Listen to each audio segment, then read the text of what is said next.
Good morning, good morning, good morning, happy people.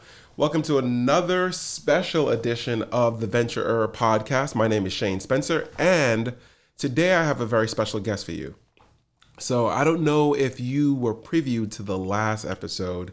We had to cut it short because there were some additional our producers, our baby producers were in the room with us, and they felt that it was time for snacks. They was felt like it was time for naps, so we had to cut that one short.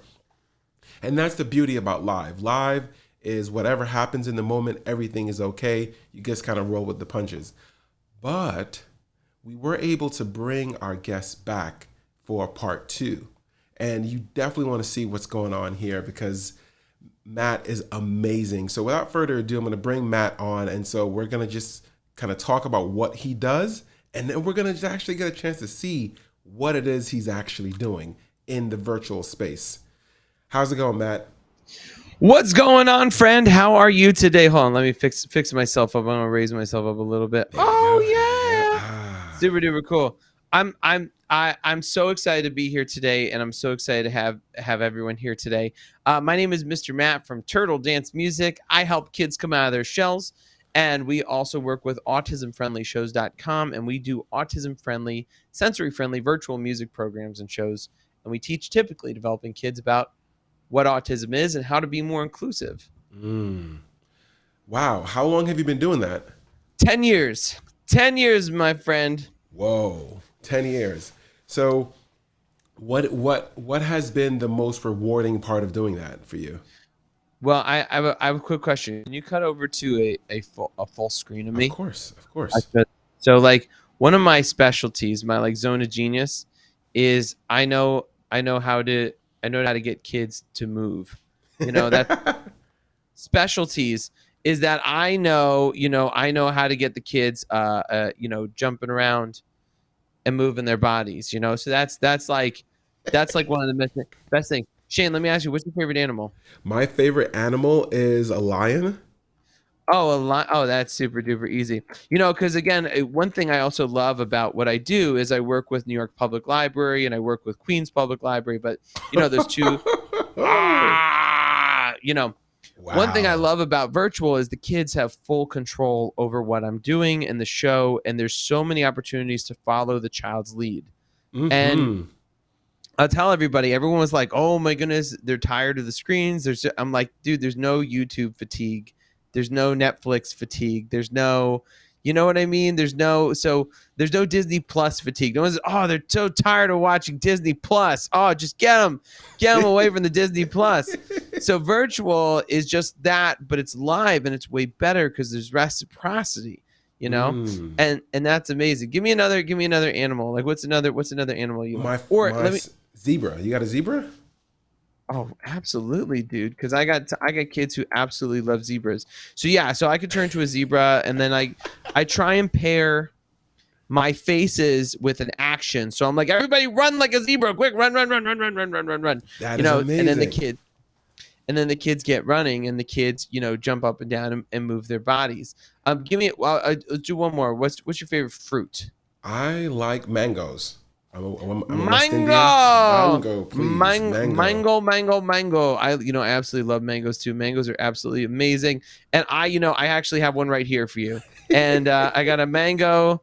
And I like, what I actually like? I like those Haitian mangoes too. They got those big pits in the middle. I love those Mm. ones. Those ones are super sweet. Um, and I love like a nice colorful mango. Ooh, Ooh. yeah. Ooh, I feel like I'm in a tropical paradise right now. Um, so But I'll you cut have. back. Go Yeah. ahead. No, No, I was actually you. gonna ask a question there because I was very interested. Oh wait, let me just there. Where'd you go? There we go. And now I'm back. I'm back into normal Matt mode. But you've been doing this, working with kids for 10 years, but you Yes. haven't been doing this live thing for 10 years, right? No. I started doing this. Look, let me shift myself down here. Um, what one thing I noticed was I had been teaching at the schools and the autism centers. Some days I did 8 shows a day, 8, 10 shows a day, 11 shows a day. I mean, I was a wild man. I was working like crazy, and I had a staff of like 6 people who worked with me and who I tried training to take over shows, I made what I call the Blippi mistake, where I tried Mm. hiring lookalikes Oh. to take over. And I think the problem with that is, like, imagine Mr. Rogers did that and some guy show was like, "Hey kids, it's me, Mr. Rogers," and they're like, "Who's this guy?" Yeah. So the parents get really upset, and I understand why he did that. And so one thing I'm trying to do is I'm trying to build an immersive experience that, it could be a collaborative team, and people don't just come, I am a wonderful human being, but Mm-hmm. I think there are also lots of other wonderful human beings I can collaborate with. And I would like to have, like, my goal is to have a really diverse team of performers, everybody from every background, from all walks of life. Um, not just guys who look like me. I want like a whole very diverse, strong, creative team That's amazing. to to do virtual. And I love the digital diversity, right? There's so much diversity in virtual. I love it. It's such an equal playing field because we're all techies at heart. If you like the tech, I don't care. You're rich, you're poor, whatever your background is. I work with kids in Uganda, and the kids are like, "We love this. This is great," and they're using like a hotspot, and like it works. It's magic. It's Wow. absolute. You and I are using a hardline connection, and we're like, "I would never stream without my hardline connection." And these guys are using a hotspot, and they're buying data, and it works. And they dance the whole 30-minute show, and like we talk, and they share their instruments, and like Whoa. and I've done shows with, we have a mutual friend, Mommy Lala, who's a teacher in the Philippines, and I've done shows with her kids, and I was like, I don't know if this is gonna work. She's halfway around the world, and it works beautifully. It's like real time, Really? super real. The real time interactive. There's no lag. There's no nothing. There's no. I've done shows in New Zealand, and here's the other thing about the cultural opportunities. I one time did a show in New Zealand, and we had schools from 3 different parts of the country. So I'm like, oh, these 3 schools from New Zealand. Mm-hmm. What I learned is the school cultures were completely different. I mean, you got Samoan kids, you got Maori kids, you got like kids who speak like several, and then you got the school in the northern part of the country, totally different school culture, very different. And it would be like if you were performing with kids in Philly and you were performing with kids in Arizona who like are Native American Mm-hmm. and Mexican, and then you got kids in Philly who are like a bunch of us Northeasterners, and it's like it's 2 very different vibes, and so I just think like this medium is absolutely wonderful. And here's the other thing too, is not just for big city folks. I think this medium is built beautifully for people in rural areas and small Mm-hmm. towns and places like that. You get to escape from that place and join the big city people. The internet is the new New York City. Sorry for my little rant. No. It's completely okay. I was just kind of just taking it all in. And so when the students from around the world they're Mhm. interacting with you, do they also get to interact with each other? Do they get to see like the kids in, Yes. say, Uganda get to see the kids in Philly and everything? Like, does that happen? Yes, that's what I'm working Wow. towards. We can have 1,000 logins on Zoom. And so I'm just like, okay, how do we facilitate and build a platform where the kids all come together in the digital real estate space? But I didn't answer. I just realized, because I have ADHD, I did not answer your other question because I'm terrible. So quick backstory. I graduated from art school. I went to New York University Tisch School of the Arts, and I studied musical theater and drama. So I was a Mm. musician, I was a performer, I did experimental music theater. Turns out, in a recession at following 2008, and being an arts graduate, there are no jobs for any of those things, all of the above. So I couldn't even get a job as a substitute teacher, Wow. right? I remember going in to the West Orange school district with my NYU transcript, being like, I just want to take on a job as a sub. I want to try and get in to become a teacher, and they said, we're sorry, we don't have any spots. And I remember the feeling of defeat back in 2010, and I was living in my parents' house. And so I said, okay, I'm going to work on a master's degree. And then I fell into working with kids with autism and doing music programs at the local YMCA. It's like the universe led me on this path, and they became super popular. The rooms started filling out. They were adding on more and more classes. And then I started working with kids with autism, doing teaching artist residencies in District 75 schools in New York. And I loved it, man. I loved it. I loved it. I loved it. Nice. Because, like being a man, like one thing that is wonderful about, like, I truly felt like a grown adult man taking responsibility and having care and compassion for these kids who are like in wheelchairs, and they have their bodies are, they look different than your and my body. And like I was working with kids who are missing part of their skull, and they're missing fingers, and they're so sweet, and they have such wonderful energy. And I fell in love with it. So I said, let me get a master's degree, so I'm not feeling my way through the dark. Let me go get a graduate degree and study more about autism. So I do that. And then I started performing for like all the major libraries, and it was a huge hit. And similar to starting out in live streaming, it was the same process. People were like, nobody's going to come to an autism friendly show. No one's going to, like, we don't know how, like, seriously, this is back 2012, 2013. Wow. I got the same pushback doing autism friendly shows. I mean, you got that, like, oh my goodness, it's so wonderful. You work with kids. They have a term for that I won't use into that, like, but that's sort of like, oh my goodness, isn't that so special? And actually people in the autism world kind of hate that. That's like, because they're like, that doesn't really address our daily struggles. Like it's like the sort of there's a term for it. Someone used it at a conference the other day, but the sort of like the movie trailer version of like, oh, you're working with people with developmental disabilities. Mm-hmm. And it's like sort of like a one-off video that you see on like like Upworthy or something. You know what I mean? With like the magical music in the background. Got it. Yeah, like they're just doing it just for the cameras, but when the cameras are off, and it's like they're back to the daily, is back to their thing. They're like, oh, whatever, forget those kids. The daily grind of like, trying to get to in-person things, and trying to join a ballet class, and trying to figure out what happens after they turn 18 and blah blah blah. So then I started working, but I started doing these amazing shows, these Bruce Springsteen high energy shows. People loved them. They were crazy about them.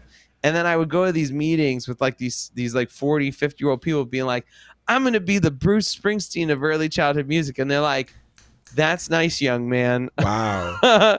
You good luck with that. and they're like, that doesn't scale at all. And they were kind of right. Really? Because well, I'm only one person. I can only serve so many people. So it's true. It's true, because you do have to work with a team. You can't be a lone wolf. So right now, that's one thing I'm working on, is building a team, because let's be honest, I'm really great creatively, but on the I definitely need an operations manager, because the CFO part is not my strong suit. Yeah. Tax season is like, how am I here again? I said I was gonna do this better last year, and that's the 9th year I've said that. Oh man, I know those. I know those conversations. I love one hip hop artist said this on like a TikTok video. He goes, "It hits you like the 3rd or 4th album in, like the 3rd or 4th album in. That's when it starts getting real, because you got to have an organization. You got to have a structure to support what you're doing. Mm-hmm. So fast forward, I'm working at an autism center, and I start seeing in Hartford, Connecticut, and Long Island, I start seeing the proliferation of the smart boards, which is an electronic chalkboard. And teachers, what blew my mind is I'd walk in the classroom and I'd see the kids dancing in unison to these pre-recorded videos. And I'd watch the teachers sitting there just clicking the videos. And I said, oh my goodness, this is the future of what I do. My job has gotten automated. They're going to fire all the music teachers. And so they like, oh man, we're going to get cut. And by the way, in pre-pandemic, people were cutting budgets for arts and music programs. They're like, why aren't you going back to in-person? I'm like, because you're just going to do the same thing you were doing before the pandemic, right? Something fell in your background. Is everything okay? Yep, everything's all right in my phone. Coffee cup? Yeah, okay. So I said I need to make major investments in YouTube, and in our communities that we are in, we meet a lot of people who are learning about YouTube's formula, YouTube structure. We're even learning that like getting into YouTube right now can be just as amazing as getting in 2005 and the early 2000s, Really? because it's going to grow by the billions. It's owned by Google, and people use YouTube in a way very similar to Google's homepage. So YouTube is going to grow 10x, 100x, like some crazy. It's going to be as big as Google's home. Like a lot of people use it right now. Even more people are going to use it in the future, and it dominated 25% of the internet's traffic during the pandemic, which is huge. I could see that. Huge. That's unreal numbers, right? So we start making these investments and making pre-recorded videos and all this. But I also saw Live come out with Periscope in 2015. I said, wait a second, hold the phone. Literally, you can go live from your phone. So I was at Juve in Brooklyn, and I was like, let me try live streaming Juve. And it was amazing. And here I am, like live streaming this like all night festival. And I was like, I've seen the future. This is amazing. So 2017, I'm in a program, and I said, I'm going to commit full time. I want to get off the road. And I'll tell you something really sad. My son wrote a little card for me for Father's Day, and they asked him these questions like, what's your favorite thing about your dad? Mm-hmm. He's fun to play with. He's nice. I love my dad. He shows me how to build dinosaurs. And it was like, what's one thing your dad says all the time? And the teacher wrote, and this is what Teddy, my 3-year-old son, said. He says all the time that he missed me when he was on the road all the time. And wow. When I read that, I almost started crying. Wow. I lit last night. I almost started crying. I missed his first birthday.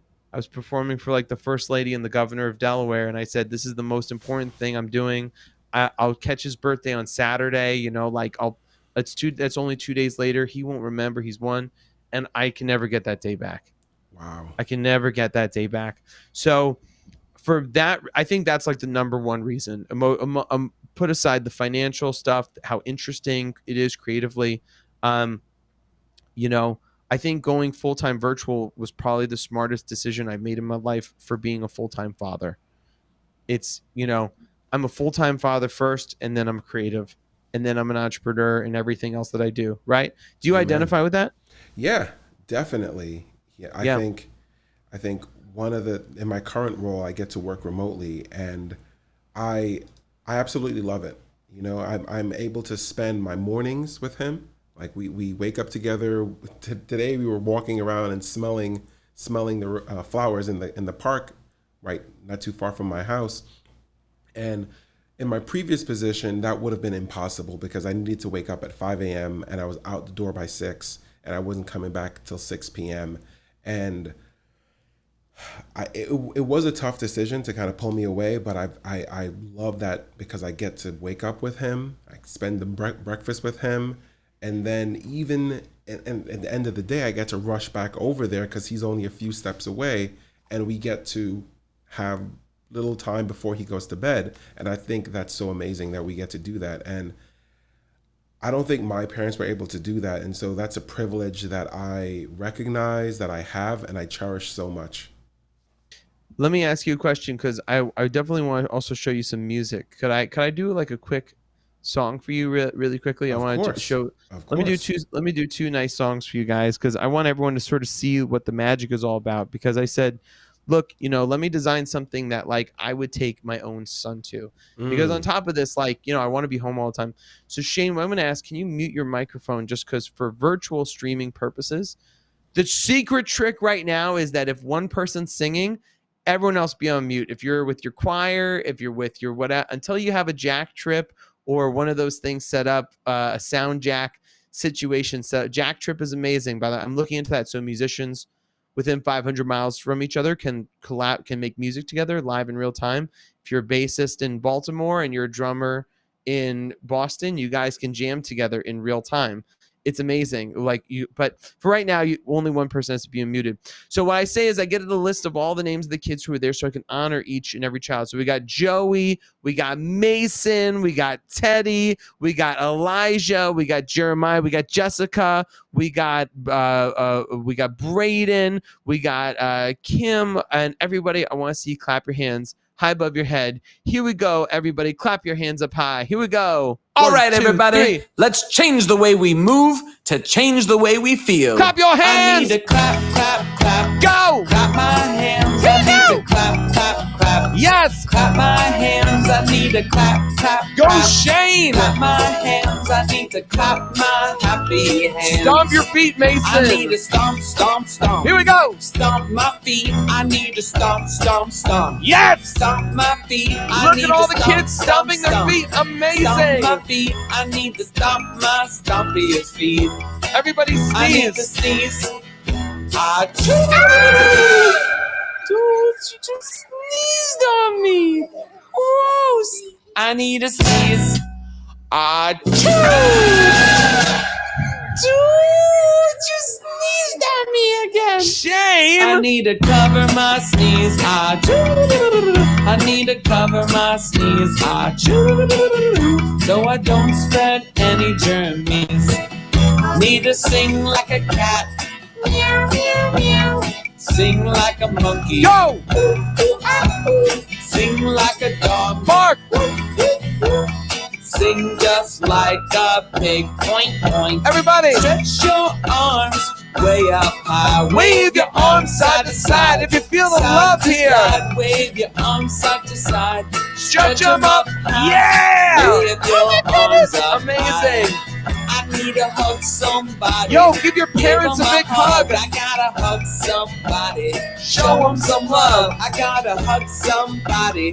Give 'em a hug. I gotta give somebody a hug. Clap your hands. I need to clap, clap, clap.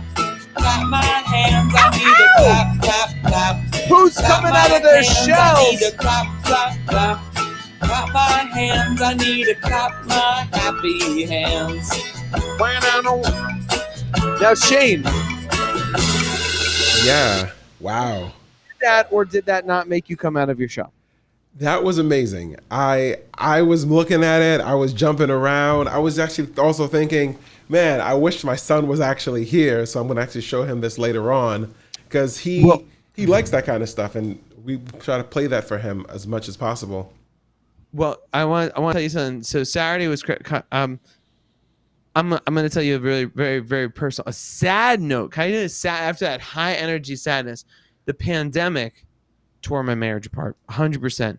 And choosing to go virtual, it disconnected me from my partner because, as you know, to go full-time virtual, it is a full body contact sport. Mm-hmm. And one thing that I didn't think would be a big a deal as it was, when all the daycares got closed, when everything, so I was watching my son, we were trading off, we were like 2 ships passing in the night. And that act of not spending time together for 2 years, 2 years is a long time to be like 2 ships passing in the night. And when you don't spend that quality time together, and obviously there was other stuff, but I mean, like, that was the nail in the coffin. And I thought, like, okay, I'm going to, so I truly started going virtual in March of 2020 when everything evaporated. And it did for us doing in-person. I did 550 in-person concerts a year. I lost $65,000 in bookings, right? So this was like 6 months worth of bookings. I had to lay everybody off. It was terrible. And so I said, look, one thing I have is time, right? And I said, I'm going to work from 9 p.m. at night after my son goes to bed until like 4 or 5 in the morning. There were some nights where I didn't even go to bed. Whoa. And then I try and watch my son and be with, and I'm a zombie, right? I'm a zombie, and I remember the first night I got my first, and I didn't know how any of this tech stuff worked. I mean, it was School of Hard Knocks stuff. I was watching videos on YouTube. I was reading how-to blogs. I was doing everything I could. And I remember the first night that I got the stream going, I got the camera. I was like, how does this camera hook in? I don't understand how the tech works. How do I get the audio working? I was going live on my phone and my laptop, and the sound was terrible, and like stuff would fall over and the audience would tune out just because it wasn't virtually engaging. It wasn't virtual public speaking. And so I'm like, and then the marketing too, like how's the marketing work? How do I attract audiences? How do I let people know when shows are coming up? So I was just doing everything and just not paying attention to my family. And while it was super magical that first time I got that stream going, that first stream, I remember that first stream when I got like a fancy setup. I got something from Blackmagic Design, and I plugged in my Canon camera, and I remember the first time I said, "Oh my goodness, I'm on my computer from my fancy camera." And I remember these nights where there was like one night in March or April where I was sitting up really late, and it struck me how big this medium is going to get. It hit me, and it was like it was like zooming out on the universe, and I went, whoa. Probably similar to when people on YouTube realized they were going to outpace TV. You're just like, whoa, yeah. Whoa. Because kids growing up today don't even watch TV. Maybe they watch Netflix, but most kids grow up watching YouTube. Yeah. And I know this as a fact from all my schools in Hartford, Connecticut, and all the schools I work with.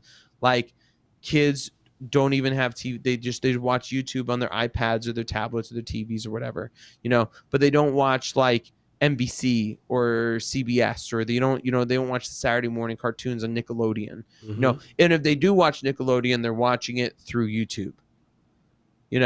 So that blew my mind. But with my family situation, look, as of April, I became a single dad, and and so now, like, on Saturday, like, I'm sort of single dadding it. So like, I'm just doing streams when I can, and then like, it's interesting. It's like, because I'm finding ways to be happy, but in new ways, and I think it's really important. Like, this new, how like Bob Dylan, he would like redefine himself this is the beginning of a new chapter. And I think one thing that's really important for my audience, and this has always been true, I've always had single parents come to my shows. I've always had kids from really challenging family situations in southern New Jersey, in Philadelphia, in Delaware, you name it. Like, kids in Hartford being like, my house just burned down, and we're living in a hotel, and we're living out of a hotel, and those kids go to school every day, and they just make it work. And I've always had those. That has always been my audience. And I think now the universe is telling me, like, this is your tribe. You need to lean into that and just be like, look, kids, life isn't perfect, but we're going to make the best of it. And that's like, like, and it's funny because like most like Mr. Rogers and Sesame Street, I think Sesame Street does a great job of acknowledging a bit of that, that sort of imperfectness of life. That's like, they did a whole episode on Katrina, on Hurricane Katrina. Like they do stuff for kids whose parents have gone to jail. Sesame Street is amazing. They're absolutely incredible. I read a whole book called The Street Gang about the history of Sesame Street, and that blew my mind pre-pandemic. And I was like, that's who I want to be. I want to be like the person who started Sesame Street. I don't know her name, but watch this. Who started Sesame Street? We're live right now. Joan Gans Cooney. I was like, I'm going to say the name wrong. I was like, you don't have to say the name wrong. You could literally open a tab, go on Google, and then look up the name of Joan Gans Cooney, and like Jim Henson. And I read a book about Dr. Seuss. Well, hold on for a second, Matt. I just want to acknowledge something there, because you just shared some really personal stuff with us, and I just want to say thank you for that. Yeah. Because this show is not about people who've made it and succeeded. It's about people who are out in the trenches. They're currently going for it. And what you just spoke about, I know a lot of people can relate to, in that being, having this dream and then having things fall apart, but still trying to hold on to the dream while also still holding on to your personal life and holding on to the things that are important to you. And so I always want to acknowledge you for that, and really thank you for sharing that and just making that real for us, because that was so impactful, and hopefully that will resonate with some of the people watching this here. But I just want to just acknowledge you for that. And now we can go back to Sesame Street, please. Well, Shane, actually, it's 10:20. I actually have a library. I'm setting up these hybrid virtual events, and they're 100 times harder than doing in-person shows.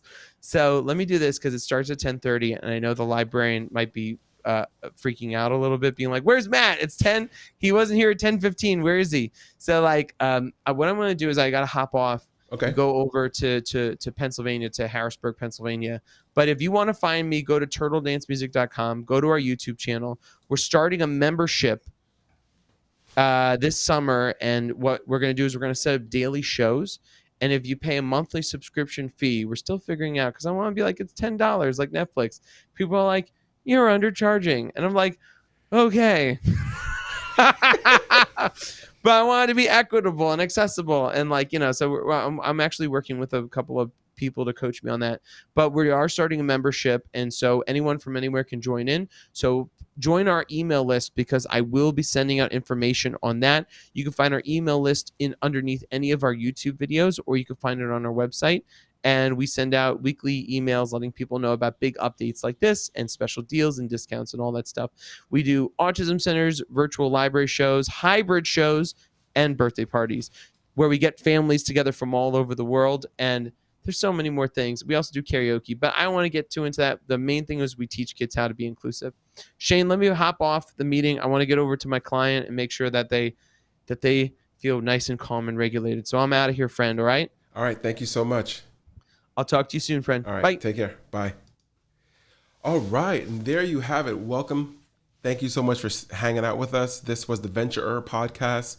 And I hope that provided some bit of value for you, because what this podcast is all about is helping people, or not even helping, just highlighting those people who are in the trenches and they're currently chasing a dream, or they're taking some bold action in an area of their life that matters to them. And so if you are someone that's out there that's taking some bold action and would love to come on and kind of just share your story and share what your wins, your losses, that's all inspiration. It's all amazing, because it's all part of your journey. So I thank you so much, Matt, for coming on my show today. Thank you so much for you, the listeners and the viewers, for watching this. And until next time, take care.